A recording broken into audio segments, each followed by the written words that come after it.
Hello बच्चों, good morning. बेटा आपको सभी का एक बार फिर से स्वागत है आपके अपने यूट्यूब चैनल एस कौशल एजुकेशन में। और आज हम कर रहे हैं हमारी 4th क्लास की हिंदी का 7वां चैप्टर पोंगल। तो पोंगल बेटा एक त्योहार होता है। ये त्योहार कब मनाया जाता है, कहाँ मनाया जाता है, ये हम इस लेसन में पढ़ेंगे। देखो सबसे पहले पिक्चर देखो लगी हुई है ना, क्या है, फसल कटाई हो रही है, कुछ फसल बांध रखे हैं, गट्ठड़ है ना, काम में लगे हुए हैं सभी। तो यहाँ पढ़ते हैं अपना लेसन। किसान अत्यंत परिश्रमी व कर्मठ होता है, यानी कि बहुत मेहनती होता है, कर्म करने वाला होता है। वह बहुत परिश्रम करता है, लेकिन उसका जीवन प्रकृति से जुड़ा है। वह प्रकृति के साथ ही हंसता, रोता, नाचता, गाता है। प्रकृति क्या होती है, जहाँ पेड़ पौधे, जीव जंतु, जमीन आसमान, ये सब कुछ प्रकृति में ही आता है बेटा। तो प्रकृति से उसका जीवन जुड़ा होता है। अगर बारिश होती है तो भगवान जब खुश होता है, बारिश करता है तो नाचता है। अगर अकाल पड़ जाता है, बारिश नहीं होती है तो रोता है। यानी कि प्रकृति के साथ ही वो हंसता है, रोता है। इसका मतलब अगर बारिश वगैरह अच्छी हो जाती है, फसल अच्छी होती है, हरियाली होती है, तो वो भी खुश होता है क्योंकि उसकी फसल अच्छी है। और यदि सब कहीं सूखा ही सूखा पड़ रहा है तो ऐसे लगते पेड़ पौधे भी मुरझा जाते हैं, तो किसान भी दुखी होता है। बुआई, सिंचाई, निराई आदि खेती बाड़ी के सारे काम वह मौसम के अनुसार करता है। किस मौसम में क्या करना है वो करता है। जब खेत खलिहान अनाज से भर जाते हैं तब उसके पांव थिरक उठते हैं। और त्योहारों का जन्म यहीं से होता है, क्योंकि उसकी फसल अच्छी हो रही है तो खुशी होती है उसको। और जब उस मौके पर त्योहार मनाते हैं। पोंगल एक नई फसल का त्योहार है। नई फसल जब घर में आती है तब ये त्योहार मनाया जाता है। यह मकर संक्रांति के दिन मनाया जाता है। अपने इधर ये मकर संक्रांति के नाम से माना जाता है, त्योहार मनाया जाता है। लेकिन तमिलनाडु में उधर वो पोंगल के नाम से जाना जाता है। त्योहार वही है, नई फसल का त्योहार है, वहां इसका कोई और नाम है और इधर कुछ और नाम है। पोंगल के दिन खेतों के से सुनहरे रंग का नया धान काटकर किसान घर लाता है। गन्ने की फसल तैयार होती है। इन्हें देखकर किसान का मन नाच उठता है। नाच उठता मुहावरा है, खुश होता है। उसके जीवन में मिठास आ जाती है। संक्रांति के दिन नए चावल का मीठा भात बनाकर सूर्य को चढ़ाया जाता है। कि संक्रांत पे क्या करते हैं, चावल, मीठे चावल का मीठा भात बनाया जाता है और फिर उसको सूर्य देव को अर्पित किया जाता है। इसी मीठे भात को पोंगल कहते हैं। इससे त्योहार का नाम पोंगल पड़ा है। समझ में आ गया, उस भात का नाम ही पोंगल है। पोंगल त्योहार 4 दिनों तक मनाया जाता है। पोंगल से पहले दिन लोग भोगी का त्योहार मनाते हैं। पूरे घर की सफाई की जाती है और इस दिन शाम को बच्चे ढोल और बाजे बजाकर खुशियां मनाते हैं। पोंगल के दूसरे दिन घर आंगन को रंगोली से सजाते हैं। नहा धोकर सभी लोग नए कपड़े पहनते हैं। इस दिन सब कुछ नया नया होता है।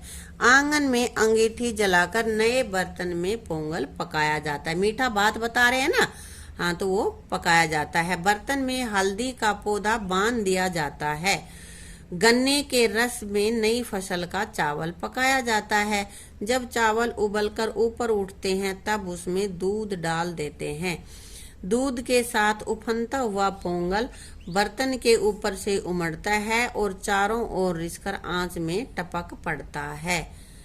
जब वो पकाते हैं तो ऐसे उफन जाता है ना, उस समय चारों ओर इकट्ठे लोग खुशी से नाचते हैं और खुशी से चिल्लाते हैं, पोंगल पोंगल।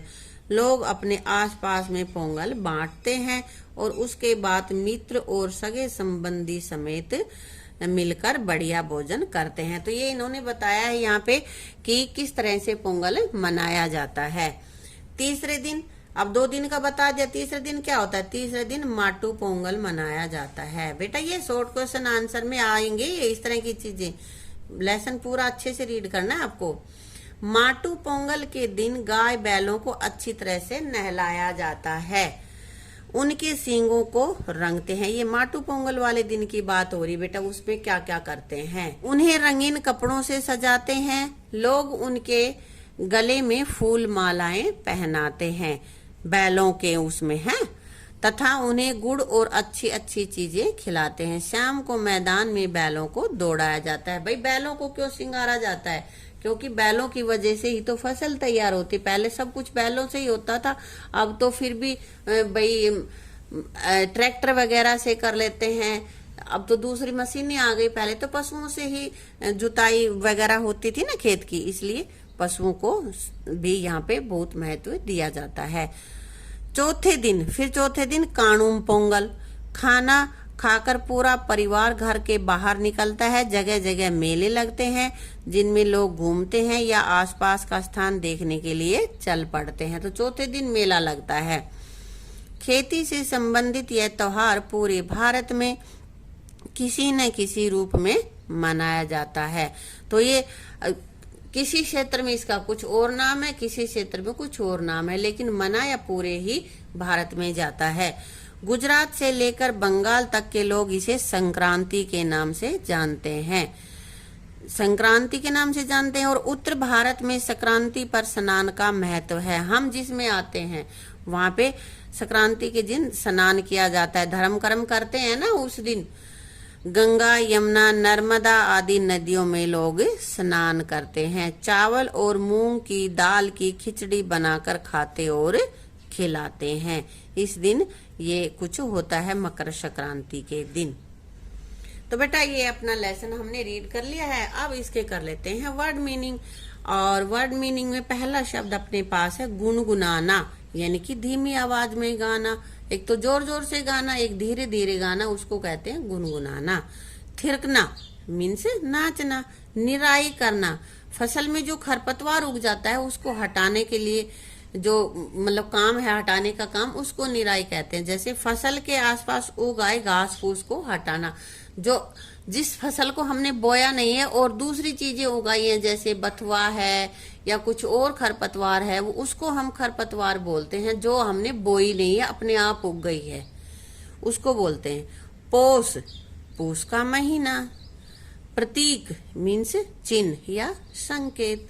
बुआई करना, बोना।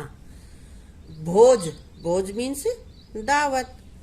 मंगलमय, कल्याणकारी। संपत्ति, धन दौलत, किसके पास कितनी धन दौलत है वो होती है संपत्ति।